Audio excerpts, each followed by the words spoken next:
If there's one stock that has been plagued by controversy in the recent past, it's Brightcom Group. Just type Brightcom on Twitter and you'll see what I mean. Folks either love it or they love to hate it. There is no middle ground. And you can see why this is the case. After a gravity-defying rally of nearly 2,500% in 2021, the stock price has come crashing back to earth. It has now lost nearly 75% of its value in 2022. Naturally, the big question is this: what explains this rise and fall of Brightcom? Well, let's take it from the top and trace the company's history. Because that's a story in itself. In 1994, two US-based techies Suresh Reddy and Vijay Kancharla teamed up to set up a service that most youngsters would scoff at today. Online greeting cards. Yeah, it sounds a bit silly. But remember, this is 1994, the early days of the interweb. At the time, e-cards were quite the rage and our protagonists decided to invest their time and money in setting up usagreetings.com and made it their full-time calling by 1998. But as the dot-com bubble broke quite catastrophically, they decided their business needed a fresh coat of paint and so they embarked on a total rebrand. They were now called Ybrant Technologies. With the new name, they also switched tracks and ventured into the internet advertising arena. They realized that businesses would increasingly resort to selling their wares on the internet and they wanted to lead the charge.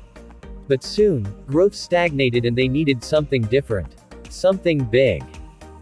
So they turned to one of the oldest names in the world of search engines. Lycos Internet.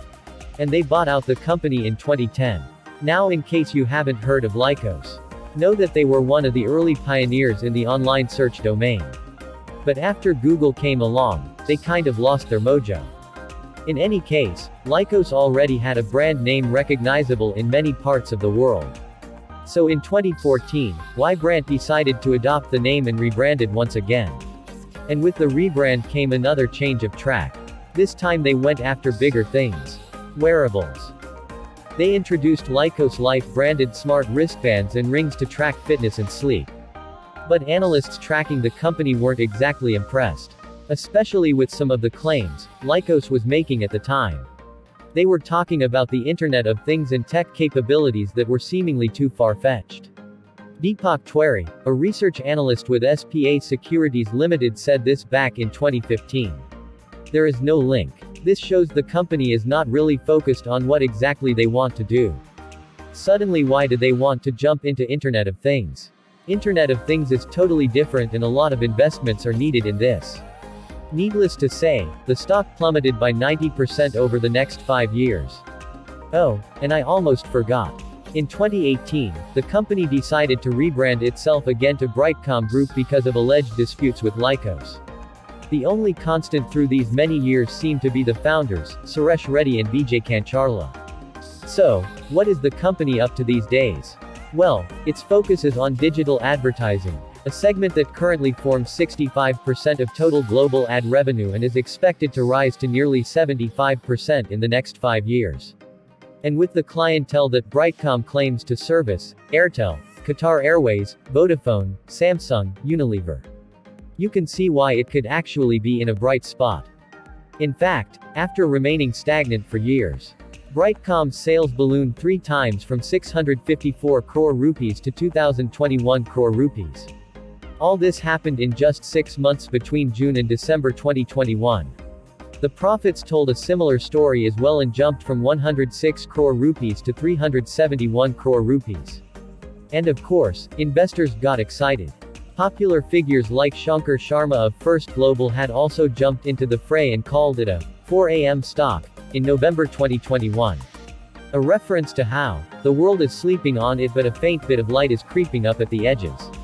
Retail investors who read media reports of the new multi-bagger in town poured into the stock to ride the wave. From owning 12% of the company in July 2021 to owning 18.5% in March 2022. They wanted more. But there were some big problems. For starters, the company primarily grew through acquisitions, by buying other companies outside India. And as such, the company is recognizing most of the big money outside India. This in itself isn't a cause for concern. But on February 28, Brightcom announced that it had received a notice from the market regulator SEBI. They commissioned a forensic audit for the period between financial year 2015 and financial year 2020. They wanted to investigate a few discrepancies in their financial statements, and they said they had reasonable grounds to do so. Brightcom assuaged fears by saying that this was simply a confusion precipitated by a rule change in Europe. But there was another issue with the whole episode. SEBI has actually sent the notice nearly 6 months prior, in September 2021. And the company didn't reveal it to the public. Obviously, since investors were in the dark, the stock price kept rising.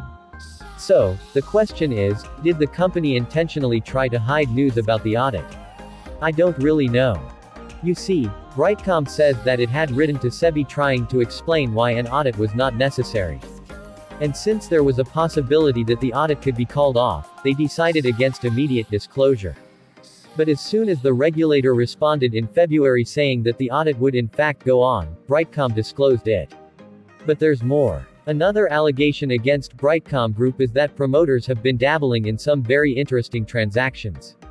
The Morning Context reported that Brightcom's promoter Suresh Reddy and others sold almost 90% of their shares, and the stake dropped from 19.74% on the 25th of January to a mere 2.16% on the 30th of March.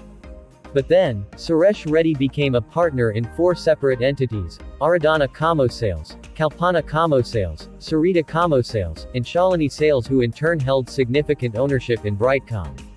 In fact, if you look at the exchange filings on March 30th, it shows that the promoters still held 18.47% of the shares, which is technically true.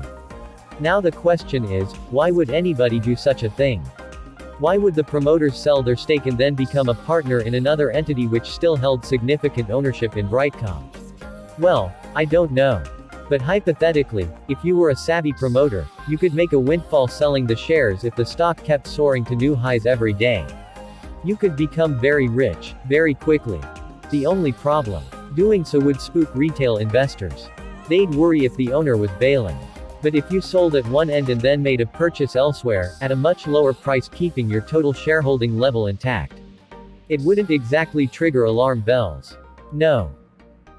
Maybe. However, the promoters were still obligated to disclose the fact that they sold shares by the truckload, which they never did. So that's definitely a bummer. Finally, people have also raised questions regarding the company's auditors, the colossal trade receivables, money owed from clients for services, bonus shares, and constant flip-flops in strategy and branding. But despite all this, there's a steady group of people who still believe in the gospel of Brightcom. Some 7,860 members of the Brightcom Group Investors Group. They continue to hold great conviction in the company's prospects.